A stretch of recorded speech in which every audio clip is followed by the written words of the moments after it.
we go any further, I just wanted to say thank you and hello to all of our new subscribers. Thank you for supporting the channel, and thank you to everybody else who continues to support the channel and watch the videos regularly. On with the video. Hello internet. In today's video we try to make sure that the shitbox actually has a workable clutch pedal, which it doesn't. And I snapped my spine again because the gearbox has to come off. Funny times, right? Yeah, right. The question we need to find out is, will it crank? Stay tuned. Let's get on with the van. Play the tunes. I was born in the city, I was raised on its edges. My pop work is life when it's complex. I found love when it's center. If I could live here forever, think it'd be for the better. I love the weather, even though it's fog 24/7. I love the people, this is city. I met all my best friends, and I wanna thank every brick. I wanna thank every entrance to every building that I step in this city of mine. I owe you most my best moments in life. See, I fell in love for the first time in Golden Gate Park. I saw my Now what I need to remind myself is that I haven't wired the fuel pump in yet. They tend to struggle to start if you don't have a fuel pump because there's no fuel. So the other clip that we need to change is this one, because at the moment you can see the clutch pedal kind of just, it does its own thing, so it goes, see you later. So we need to pop this one, this old snap-de-boo-boo off. Huzzah! So, little ball pin there. Hopefully we can just,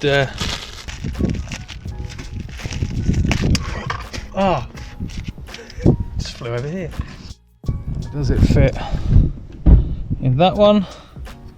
Yes, it does. Yeah. And hopefully it'll just, I'm going to use two hands for this. It's going to be a thumb hurter, I think. Could use a hammer though. Oh, it's a tad blustery outside. That's not what I wanted at all, is it? That took ages, but if you're looking to do this and you need to get this clip on, it's a pain in the arse. What you can do is you can use this line here. Obviously this clip normally goes straight into there, but put that line on this divot on the clip there, and you can push it straight on. Works a treat.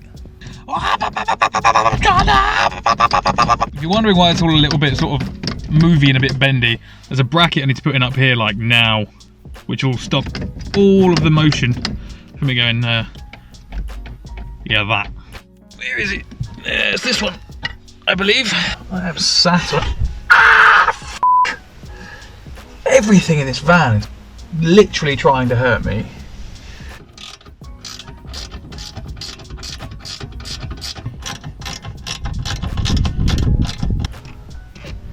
This then clips over. I don't know how to do that first. What a penis. You f***ing Herbert. What have I done that for? What an idiot.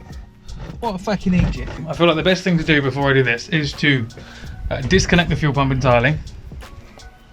And then I'm going to check that we've got power on the ground going to the right places on the fuel pump, because I don't really want to short that out. So this right here is the plug that goes to the fuel pump. What I'm going to do is I'm going to have to slit all the way down there, free up some of the wires. Now I've been told that wire 1 is the one that needs to see 12 volt ignition live, which is wired to a relay. In this case it'll be the blue and red one, and it's going to go off this wire here that I've wired to a relay. And brown in pin 4 is the ground, so that's the one I'm going to somewhere on the chassis. With any luck that'll then start the fuel pump and we'll hear it go. So fuel pump is now wired in, just the positive and live, not the sender wires. I'll do them in a bit. But this is going to be the first time since I pissed about with the wiring loom that I've put a battery on it. I'm a bit scared. Okay, garden hose is there in case anything catches fire. Negative is on negative. Positive. Tap.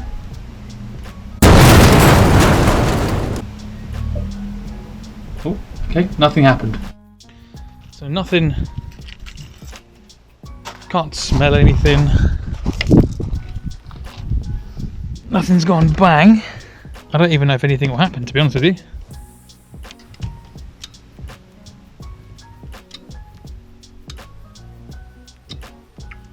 Here a relay. Yeah, it's probably fine for testing purposes, right? Come on, give me a noise. 3, 2, 1. God damn it. I've just been talking to a man by the name of Joshua Baldwin, who is apparently some kind of genius, because he's just sort of suggested that we just get some fuel, put it in a plastic bottle, run the hoses, you know, the ones that normally go into the tank, into the plastic bottle, and we see if it will start like that. Now, turning the key, it still doesn't crank, so there's obviously an issue with the fuse box, so I'm going to jump the starter across to the battery and try and start it like that. But first I'm going to put fluids in it.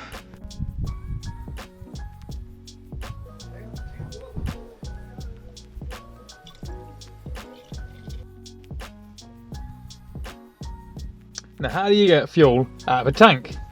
You take your fuel pump off and you're left with a hole that goes straight into your fuel tank.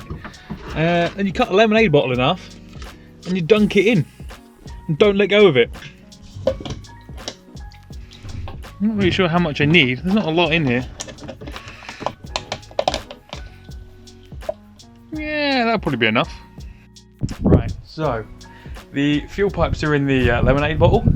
We've got some coolant in. Won't be running for long enough for it to be really a problem at all. We've got oil in. Time to see if it'll even crank. I'm thinking it'll crank. It won't crank on the ignition. There's a problem with the fuse box, so we're going to have to jump 12 volt from the battery into the starter motor trigger wire and see what happens. For the record, I am shitting myself right now.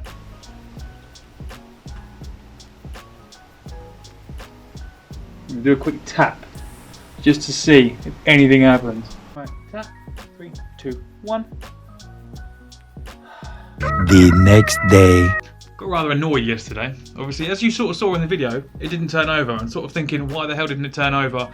But at the very least, it should be able to go blah, blah, blah, blah, blah, blah. Took the starter motor off, and the starter motor fires up fine. The starter motor isn't any kind of problem. And I've just tried to turn the crank by hand. Doesn't turn, does it? Just phoned my mate Andy over at Andy's Auto Fix. He's in Norton. If you're around Bury St Edmunds Way or Suffolk or around there, go there. They'll sort you out. They're pretty good. He said that I need to put the wheels on the floor and try and roll it backwards and forwards. Well, put the wheels on the van and then try and turn the wheels, and they won't turn if it's locked in gear. So it might just be locked in gear, which is why it won't turn.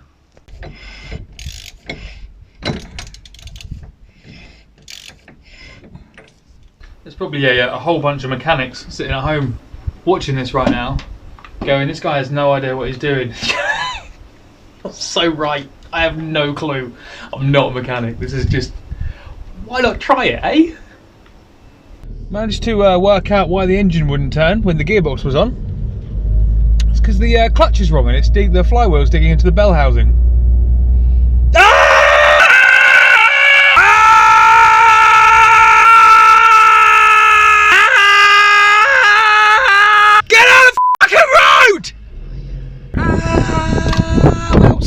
Shout very loudly because people are going to look at me.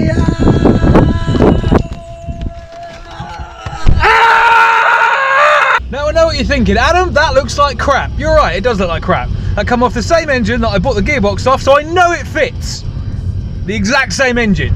Now, yes, it's got rust on it and stuff, but that's going to all clean off, and it's metal that's been outside, which I don't really give a shit, to be honest with you.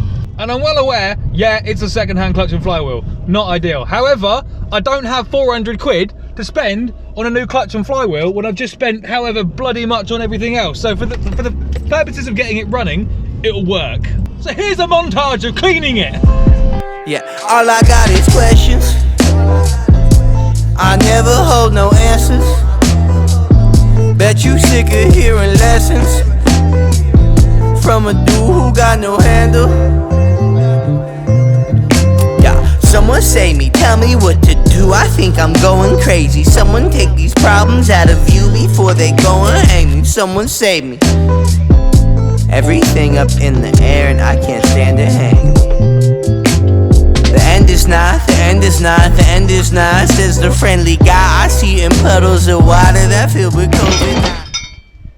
So for whatever reason, that gearbox really didn't want to come out at that time. So that took a long time and I'm really sweaty and gross. There's a gap now though.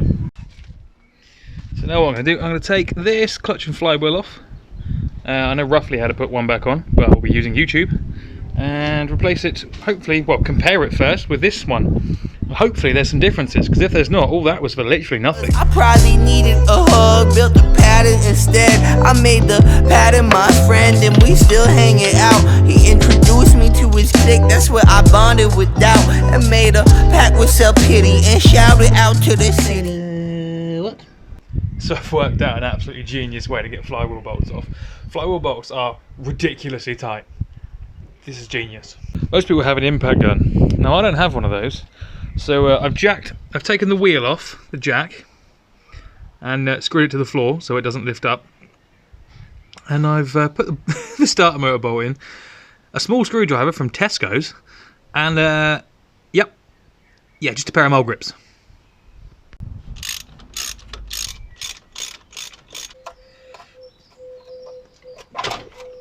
So this side is all the parts for the Golf. This side has all the parts for the Ibiza. These are both from PD100 engines, right?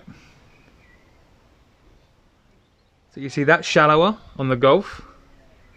The clutch plate itself, pretty much identical. Might even be able to carry on using this clutch plate, which would be nice because that's in better condition. And then the flywheel, don't know how we're going to get light. That little extra bit of focus there is what caused all of my problems. So the teeth on here were digging into the inside of the gearbox, all around here, look, locking it solid. So if anybody tells you that the clutch and flywheel of a PD100 Ibiza is the same as the PD100 Golf, they're full of shit. Wait, I do it in wrong. Like this a piece of my mind, and not a piece of the trash. All this cold piece of got bad. Bojack probably my dad. From all the ways that I act, think I should hang up my hat. Like I said 2 albums back, instead of pushing this crap like it belonged with the mass. Guess what time it is for the third time? It's time to put the gearbox on.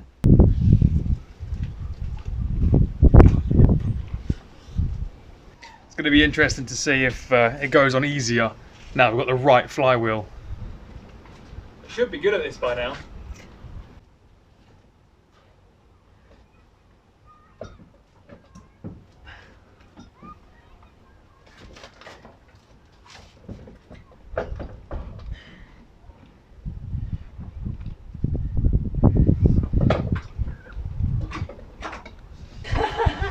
No way! Now flashback to what I had to do to get the last one on.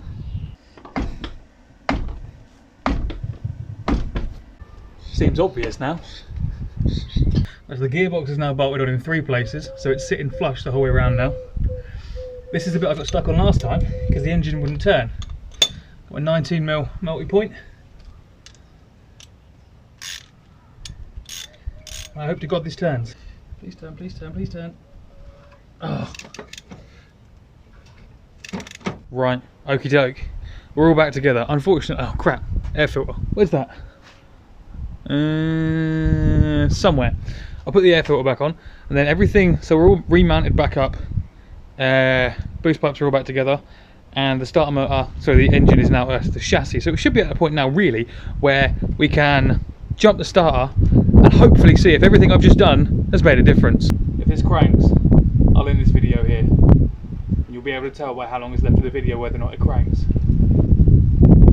3, 2, 1. Got you again. 3, 2, 1. It's doing it again. It's doing the same thing. We saw that the engine span. Let's see if the engine still spins then. The engine spins still. We checked it. Let's just make sure it's still spinning. It was locked last time. Okay, so the engine still spins. That's a good thing. Why wouldn't it fire?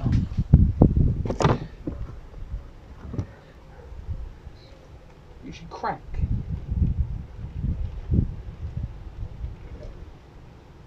The car isn't attached.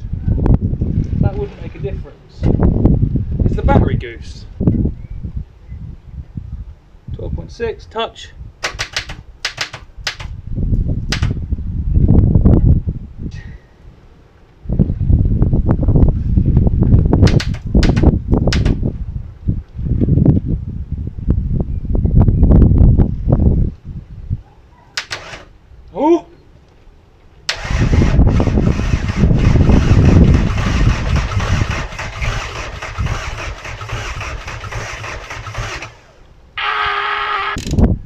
doesn't sound very lively. What's the voltage doing?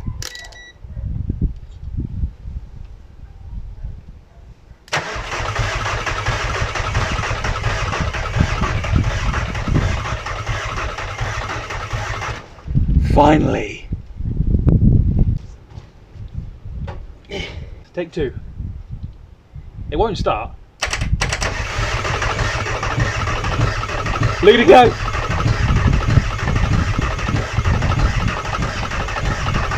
I was bouncing around a lot because we're in the process of jacking it up and down so many times. The bolt for the engine mount under the turbo, which is a nightmare to get to, has kind of come out a little bit.